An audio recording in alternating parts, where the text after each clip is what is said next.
Halo pemirsa Cokro TV, jumpa lagi dalam program yang lagi viral. Nah, yang lagi viral seperti biasa bersama saya Nong Darul Mahmada dan ditemani oleh Belmondo Scorpio. Saya Kajito El Kayani. Ini yang lagi rame sekarang adalah disahkannya Undang-Undang KUHP. Jadi pas hari ini Selasa 6 Desember nih di penghujung tahun ya. Undang-undang KUHP yang sebenarnya sudah ditunggu-tunggu oleh negara kita sebenarnya, karena produk KUHP yang selama ini dipakai yang menjadi rujukan untuk pidana ya, itu dulu itu masih merupakan produk kolonial istilahnya ya, Belanda ya. Jadi hari ini murni merupakan hasil rumusan gitu, hasil berpikir, hasil olah data fakta berdasarkan yang terjadi dengan kondisi kita. Jadi undang-undang KUHP yang sudah digodok sebenarnya sudah sangat lama, hampir di masa setiap pemerintahan undang-undang KUHP ini selalu digodok dan baru di hari ini itu sudah langsung diketok palu oleh DPR. Meskipun begitu, itu berlakunya itu setelah 3 tahun. Karena ini sebenarnya juga memberikan kesempatan kepada publik, kepada warga Indonesia yang masih misalnya merasa keberatan dengan isi undang-undang KUHP ini bisa melakukan uji materi ke MK ya. Meskipun tadi dalam pembahasan atau keputusan sidang paripurna DPR ada satu partai yang menolak ya, yaitu partai PKS. Ya. Alasannya nanti kita bahas nih. Ya. Dan juga ada partai Demokrat tidak menolak, mendukung, cuma ada catatan ya. Catatannya itu bahwa jangan sampai semangat Undang-undang KUHP ini yang ingin semangatnya itu dekolonisasi gitu ya. Dekolonialisasi itu malah bisa menjebak atau mengekang kebebasan masyarakat yang semestinya sekarang itu kan setelah era reformasi dinikmati oleh semuanya. Nah, ini pengantar saya sedikit ya. Kira-kira kita akan membahas atau berdiskusi nih tentang undang-undang yang ditunggu-tunggu sebenarnya dan banyak sekali dari kalangan masyarakat, kontroversinya banyak. Jadi dianggapnya bahwa undang-undang ini malah justru mengekang kebebasan berekspresi. Nanti Belmondo akan cerita juga, Kajito akan cerita, dan juga yang mungkin yang menarik juga soal penistaan agama juga ya, termasuk yang cukup istilahnya itu frontal lah ya, perubahannya gitu ya, radikal perubahannya itu karena undang-undang penodaan agama tuh sampai pernah ya diuji materikan oleh Gus Dur almarhum ya. Tapi itu mental gitu. Nah sekarang ini ada perubahan, kita akan bahas ya soal itu. Siapa dulu nih? Senior tapi lagi. Belmondo ini kan ahli hukum ya, maksudnya dia orang hukum yang mengawali lagi, sarjana hukum dan sekarang S2 korban kekerasan tata negara hukum. Jadi pas banget nih ngebahas undang-undang KUHP. Jangan-jangan nanti jadi tesis kamu ya. Oke. Berarti izin saya dulu nih. Jangan izin-izin. Silakan, kesempatan kamu, Bel. Saya mau mengatakan bahwa saya sepakat RKUHP disahkan jadi KUHP. Karena ini bicara tentang kepastian hukum dan masyarakat Indonesia tuh butuh itu hari ini. Kalau kita bicara tentang KUHP yang lama, itu bicara tentang kolonialisasi yang dilakukan Belanda gitu. Dan undang-undang itu lahir karena ada unsur pemerintahan Belanda yang ingin menundukkan atau membuat tunduk, bahkan memperbudak rakyat Indonesia. Jadi mereka punya perspektif terkait itu. Dan KUHP hari ini itu ingin melahirkan dekolonisasi gitu dan menghilangkan nilai-nilai penjajahan. Dan KUHP yang lama itu sifatnya retributif. Sifat retributif ini maksudnya orang itu dihukum dan setimpal seberat-beratnya atas perbuatan yang dia lakukan. Itu kan penjajah banget tuh, pikiran-pikiran penjajah tuh kayak gitu. Dan itu terjadi sama KUHP kita yang udah 59 tahun tuh. Yang rencananya direvisi dari 1918 sampai hari ini tuh nggak diganti-ganti. Pada akhirnya Dari tahun 1918 iya. Indonesia belum lahir itu juga iya, kan? tapi itu udah digunain tuh. Oh. Terus menerus digunain. Sampai hari ini akibatnya banyak masyarakat kita yang terkena pidana karena multitafsir. Karena pada saat itu orang menggunakan bahasa Belanda yang ditafsirkan ke bahasa Indonesia, yang pada saat itu juga kosakata kita terbatas, nggak semaju kosakata sekarang yang udah lebih berkembang. Kesiannya di masyarakat karena ketidakjelasan KUHP yang sempurna itu gitu. Kan hukum juga harus mengikuti zaman tumbuhnya dan berkembang. Kalau bicara tentang KUHP yang lama, saking lamanya, saking oldnya udah, kan ada undang-undang pornografi terpisah dari KUHP, undang-undang tindak pidana korupsi terpisah dari KUHP, undang-undang TPPU, dan sebenarnya itu kan harus menjadi satu kesatuan dalam KUHP, dan Indonesia hari ini ingin lahirkan pembaruan hukum dan dinamis dari hukum tuh di situ. Dan KUHP yang baru itu bersifat rehabilitasi, korektif dan proaktif gitu. Jadi dia itu kayak denda. Jadi kalau ada persoalan tuh mediasi menjadi cara utama gitu. Itu tuh KUHP sekarang tuh sehat. Jadi semangatnya nggak masukin sebanyak-banyaknya orang ke penjara gitu ya? ya? Semangatnya tuh nggak masukin orang sebanyak-banyaknya ke penjara gitu. Kita harus merubah pikiran-pikiran orang ini untuk tidak melakukan kejahatan. KUHP sekarang semangatnya demikian gitu. Terkait dengan pasal yang kontroversial, terus ada retorika-retorika yang muncul di publik. Itu kan bicara juga tentang kita bisa memuaskan seluruh masyarakat Indonesia dengan lahirnya KUHP atau tidak. Tentu jawabannya tidak. Gitu. Tapi apakah nggak ada yang sempurna kecuali Allah sendiri. Oh betul Tenong, betul. Jadi nggak ada tuh sesuatu yang sempurna gitu. Dan nggak bisa tuh membahagiakan, menyenangi, menerima semua isi pikiran orang ke dalam satu buku yang disebut KUHP gitu. Tapi kan itu udah disusun lama dan ada pemikir-pemikir di sana yang telah menyusun itu gitu.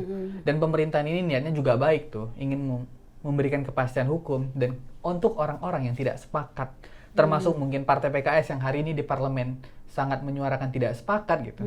Dia juga disediakan cara hukumnya itu judicial review di Mahkamah Konstitusi. Sebenarnya demikian gitu. Kemudian RKUHP menjadi KUHP ini dihalang-halangi sama PKS itu langkah yang tidak baik menurut saya. Karena kepastian hukum untuk masyarakat kita. Kalau saya melihat RKUHP yang disahkan hari ini demikian.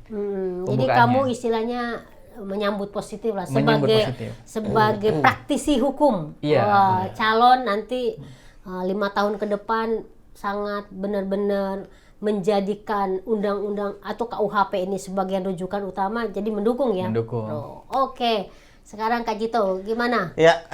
Politik, kamu kan pasti ngehajar PKS ya yang menolak ini gitu, apa gimana? Ya, sebelum itu saya ingin ke faktor sejarah dulu ya. Jadi proses revisi ini nggak ujuk-ujuk. Orang sosiologi memang. Iya, jadi kita harus lihat dari prosesnya panjang, melelahkan, tolak menolaknya juga terjadi sejak dulu. Jadi sejak zaman Soekarno bahkan, jadi sudah 7 presiden itu sudah mau ganti ini nggak makanya kejadian. Setiap pemerintahan, setiap presiden ingin mengganti ini tahun 50-an kalau nggak salah, 50 berapa gitu.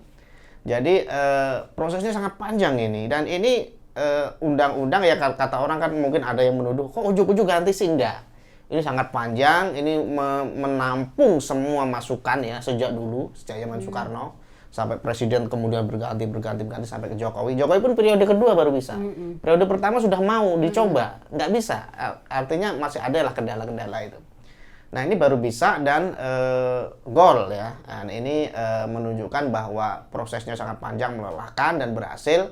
Ini patut disyukuri. Kenapa? Karena istilahnya tadi kita pakai istilah Demokrat ya, dekolonialisasi tadi ya.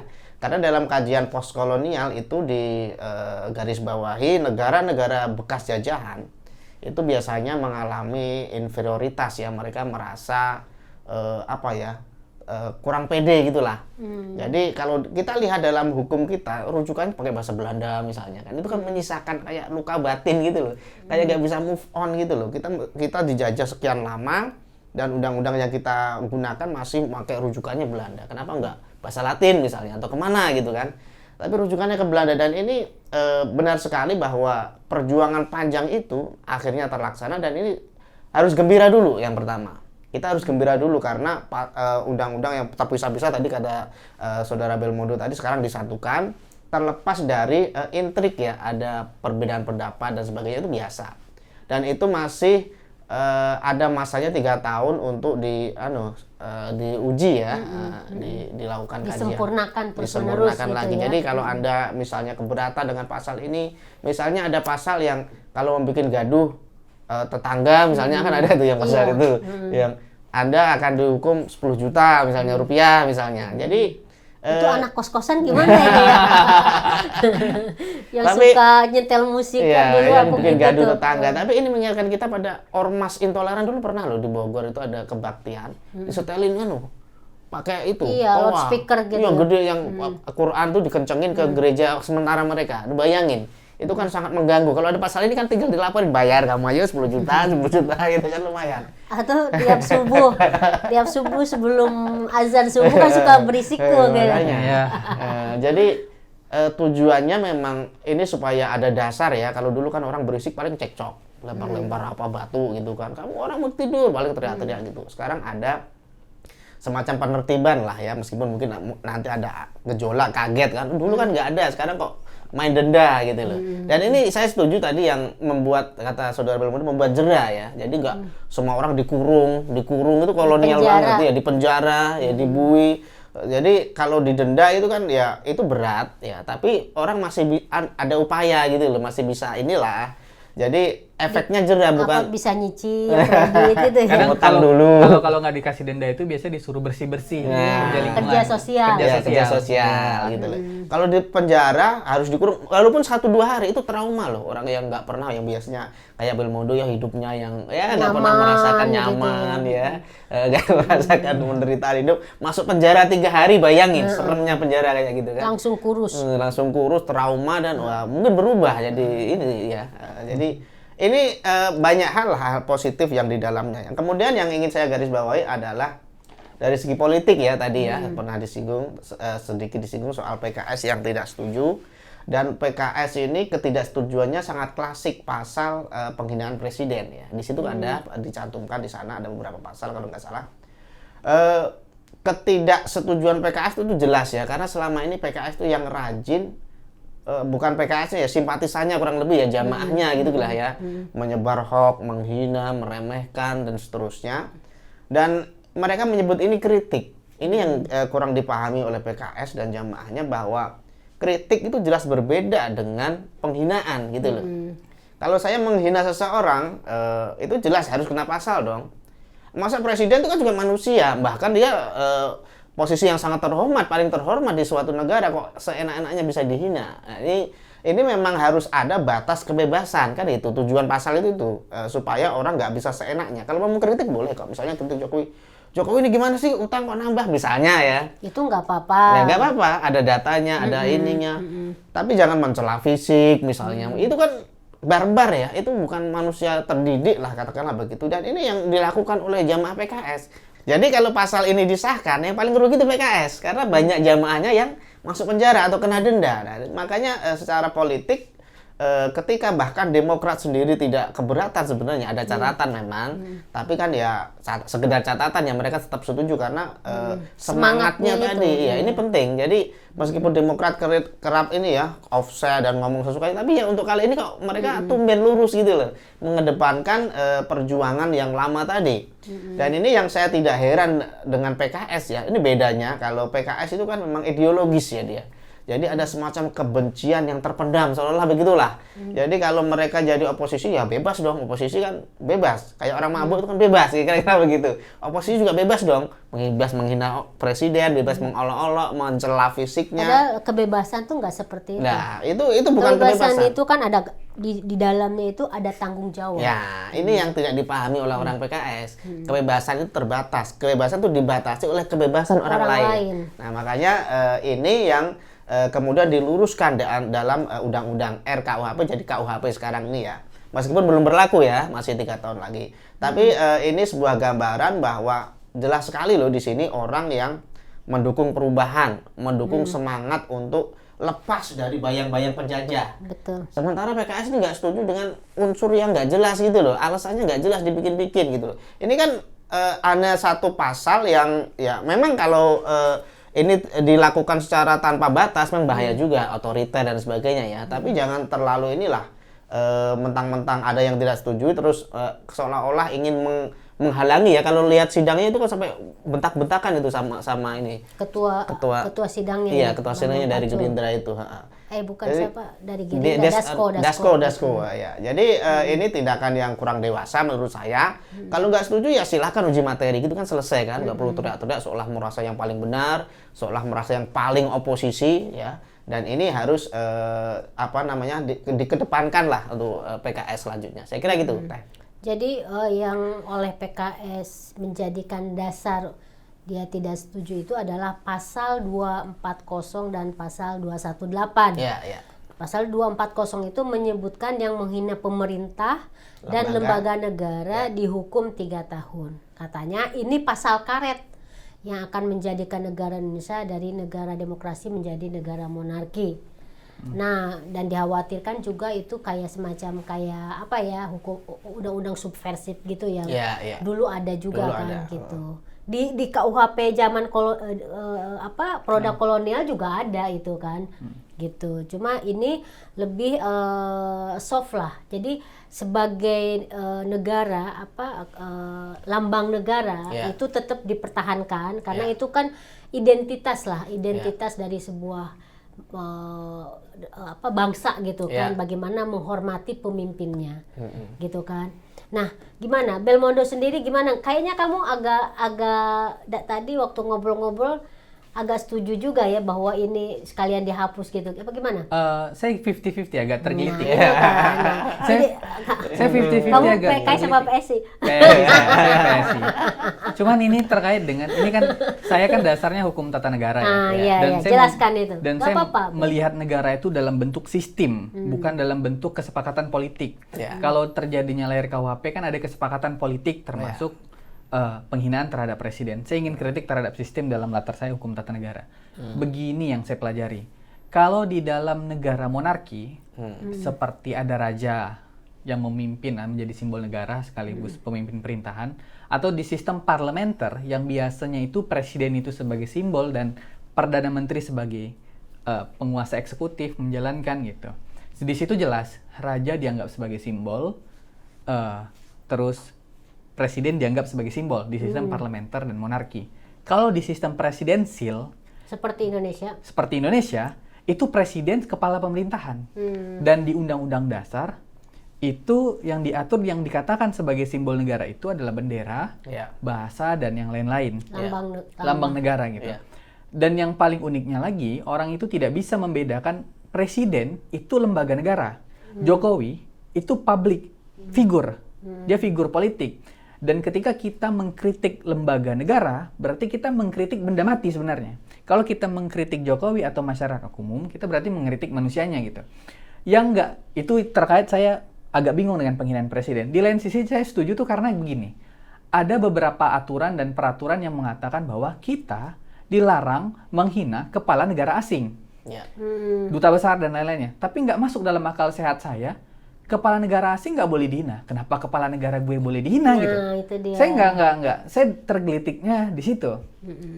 Dan di RKUHP untungnya ditemukan jalan tengah kalau setahu saya.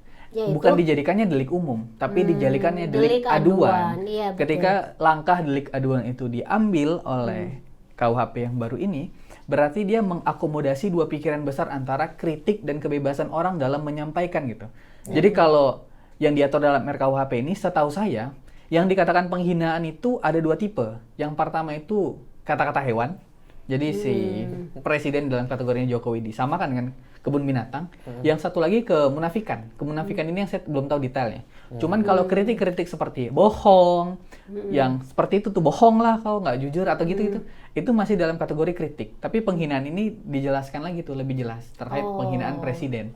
Dan di situ tuh saya tergelitiknya di situ. Jadi sebenarnya dalam aturan atau rumusan KUHP sekarang itu justru sangat detail dong ya. Sangat detail. Ya. Jadi tidak sembarangan misalnya. Kalau dulu tuh kan makanya disebut sebagai pasal karet. Nah, karena pasal karet itu apapun itu bisa berlaku. Jadi tergantung dari misalnya si penguasa atau si pemimpinnya. Kalau gua nggak merasa berkenan misalnya dibilang seperti itu, ya ditangkap gitu. Itu yang disebut dengan pasal karet. Tapi kalau dalam KUHP sekarang kan nggak seperti itu kan? Di KUHP yang sekarang yang saya perhatiin itu lebih detail, lebih diakomodir masalah kepentingan bahwa negara ini menjaga masyarakat, dan tentu kita masyarakat juga harus menjaga negara dalam artian martabat dan kebebasan kita untuk bertanggung jawab menghina atau mengkritik dia. Sebenarnya saya melihat tuh di situ.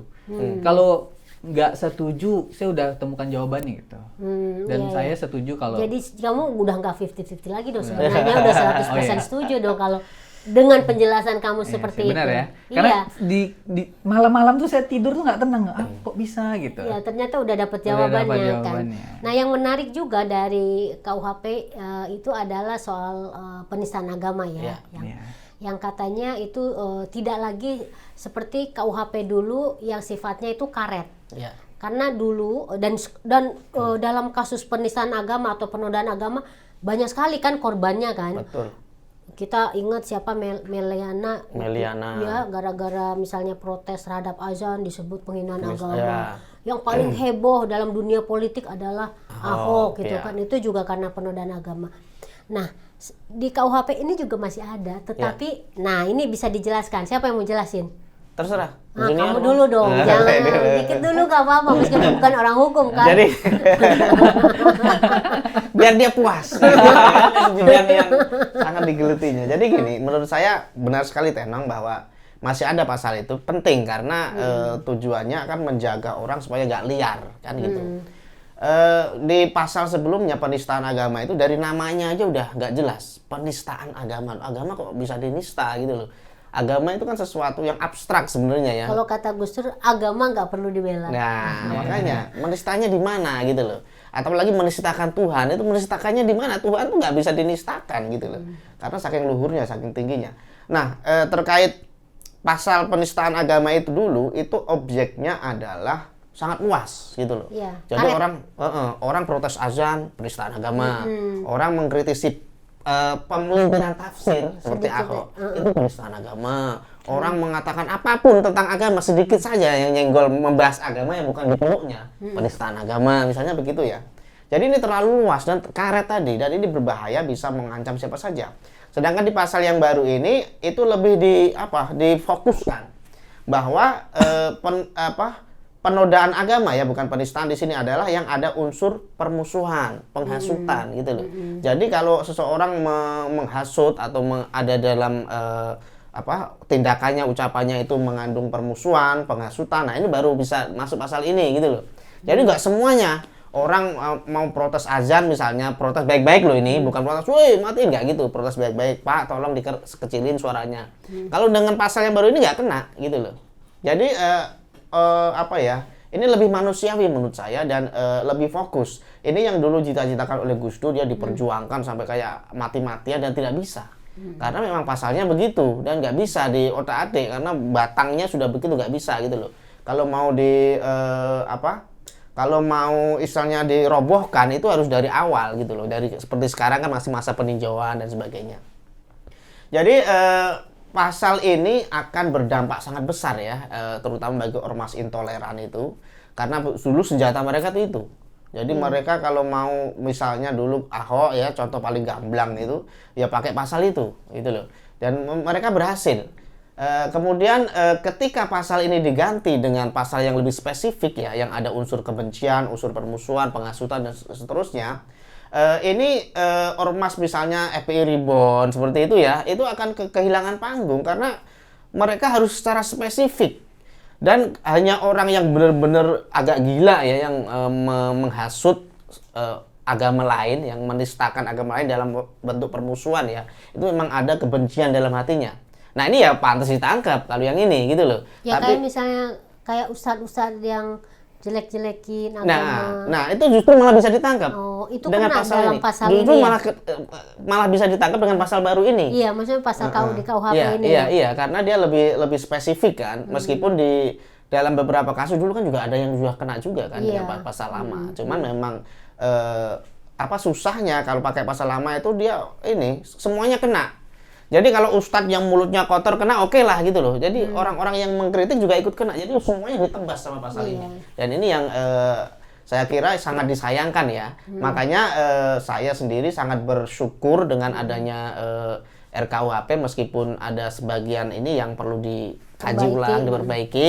Tapi dengan adanya pasal-pasal baru ini menunjukkan bahwa ada kemauan untuk berbenah, ada kemauan untuk tidak hanya terlepas dari bayang-bayang penjajah, tapi juga bayang-bayang kesalahan masa lalu ya dalam merumuskan pasal-pasal yang karet tadi. Saya pikir gitu, Tenor.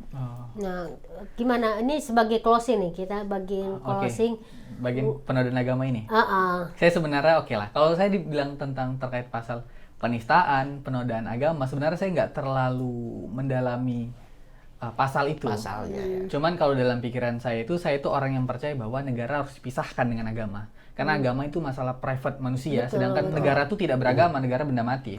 Betul. Dan satu lagi, di zaman yang cukup modern ini, terkait agama itu kan kita harus modernisasi beragama. Ya. Kita harus moderat, kita harus punya keniscayaan bahwa perbedaan itu ada untuk diterima gitu.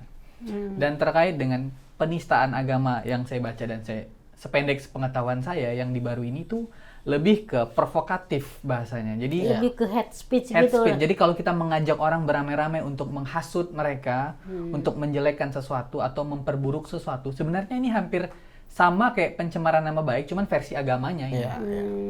Demikian tuh kalau yang sekarang tuh begitu. Cuman saya sebenarnya terkait penistaan dan penodaan agama nih, kalau dalam pikiran radikal saya itu nggak usah diatur dalam KUHP. Agama tuh urusan pribadi orang gitu. Ya nanti mungkin itu salah satu pasal yang memang layak untuk di judicial review ya. Iya, mungkin. Untuk dilihat kemungkinan cocok atau enggak dengan kondisi sekarang kayak gitu. Saya kurang sepakat kalau negara tuh mengangkat Tapi kenapa pasal itu tetap dipertahankan? Karena untuk mengakomodir jalan tengah ini. Itu kalau nggak ada di demo loh, berjilid-jilid loh di Monas itu. Betul, karena kita juga di Pancasila kamu maju pikirannya, sementara di masyarakat itu masih melihat agama itu adalah semua hal. Dan satu lagi Tenon, kita tuh kan nggak bisa menjudicial review nih, mohon maaf kasar, kita nggak bisa menjudicial review Pancasila sehingga pasal pertama ketuhanan yang Maha Esa betul itu berubah menjadi moderasi beragama sehingga itu menjadi ranah private orang gitu. Betul. Saya sebenarnya punya pikiran-pikiran yang nggak bisa tidur tuh, kok kayak gini bentuk negara ini. Soalnya kita punya banyak contoh tuh negara-negara maju yang sebenarnya dibilang demokrasi tetap demokrasi gitu. Tapi di sana tuh masyarakat lebih adem ayem gitu. Dan saya tuh kan melihat banyak keputusan-keputusan yang diambil. Kalau negara itu yang nggak pakai agama justru maju-maju kan. Oh, itu nggak tahu lah saya ya. Cuman belakangan ini yang terjadi karena fakta hukum dan fakta sosial, keputusan banyak diambil karena suara mayoritas, bukan suara kepentingan dan gagasan. Ya, tadi seperti yang dibilang oleh Kak Jito, ini sebenarnya adanya pasal penodaan agama itu merupakan jalan tengah untuk mengakomodir kan semuanya. Ini KUHP ini kan juga dalam rangka mengakomodir semua kepentingan kan. Oke, Bro, closing terakhir. Ya, saya ingin menekankan di sini bahwa siapapun yang tidak setuju boleh ya, ini negara demokrasi termasuk PKS. Monggo kalau PKS mau mengadakan rapat khusus nanti sesudah ini diundangkan ya, itu mau silakan diuji materi ya di MK, tapi jangan menyebarkan berita bohong ya, kan sering tuh PKS itu. Jadi masalahnya apa, dia gorengnya kemana, dan ini tidak kondusif ya, tidak baik untuk negara demokrasi. Jadi silahkan aja terkait pasal penistaan presiden, terkait apa itu yang masuk hotel check-in, yang nggak nikah, bisa di delik aduan, kumpul kebo, misalnya apapun itu ya, PKS kan kepentingannya paling di situ. Sementara itu silahkan, tapi lakukanlah dengan cara-cara yang ini beradab ya. Jangan menyebarkan berita bohong, jangan nyebar hoax nggak benar. Saya nanti korban hoax tadinya. Saya tadinya menentang loh RKUHP ini. Tapi setelah dibaca, setelah saya ada Mas Gundrom, pikirannya begini, Eko Kun tadi begini loh, kok beda banget ini gitu loh. Jadi yang berkembang, yang mungkin oleh mana nih ya, jam APKS ini, saya aja termakan gitu loh, karena saya belum melihat ya, belum mengkaji secara detail gitu kan. Bahaya Mas Kaji. Saya hanya dengar sekelebatan pendapat orang, saya anggap ya udahlah, nantilah saya baca lagi. Jadi begitu saya diskusi dengan Mas Guntur Romli, dengan Eko Kun tadi ya, saya dengar pendapatnya Belmondo, Teknong gitu kan, saya baru ngeh, yang bener tuh ini. Jadi yang berkembang di tengah masyarakat ini propaganda juga ternyata, yang nyebar kemana-mana itu loh, yang sepotong-sepotong itu. Nah ini saya pikir ada kaitannya juga ini dengan yang nggak setuju tadi gitu loh.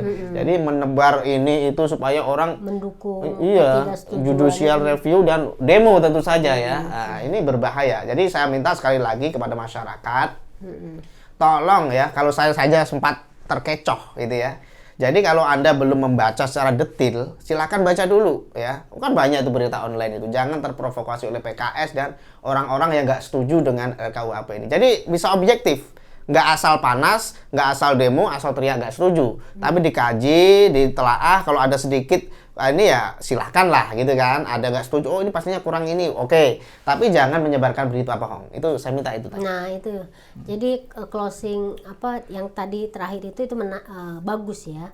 Jadi dengan ditetapkannya atau diketok palunya undang-undang KUHP ini, meskipun udah gitu ya, tetapi kan nggak juga langsung. Kan tadi dibilang masih berlakunya itu setelah 3 tahun. Ada jeda waktu selama 3 tahun ini, mungkin setahun pertama ini keberatan-keberatan yang dianggap undang-undang ini atau KUHP ini misalnya akan kembalinya kolonialisasi seperti dikhawatirkan oleh Demokrat misalnya dalam catatan Demokrat, atau oleh PKS yang dia tidak setuju, atau oleh teman-teman aktivis yang juga banyak tidak setuju juga. Ini sebenarnya menjadi sebuah kesempatan untuk menguji secara argumentatif, secara hukum juga gitu kan, legal gitu, ke Mahkamah Konstitusi, dan itu dengan cara yang sehat. Jadi bukan tadi seperti dibilang oleh Kak Jito, menyebarkan propaganda supaya sesuai dengan keinginannya gitu kan, menyebarkan hoak yang gak jelas, fitnah, larinya kemana-mana, ujung-ujungnya misalnya salah Jokowi dan lain-lain. Itu tidak benar gitu kan. Karena selama 3 tahun ini sebenarnya undang-undang KUHP masih banyak kesempatan kita untuk memperbaikinya bersama-sama. Jadi itu aja ya. Jadi yang lagi viral, terima kasih buat Kak Jito Belmondo dan pemirsa Cokro TV. Kita akan ketemu lagi minggu depan di tema yang menarik untuk kita diskusikan dan bahas. Terima kasih. Salam. Salam.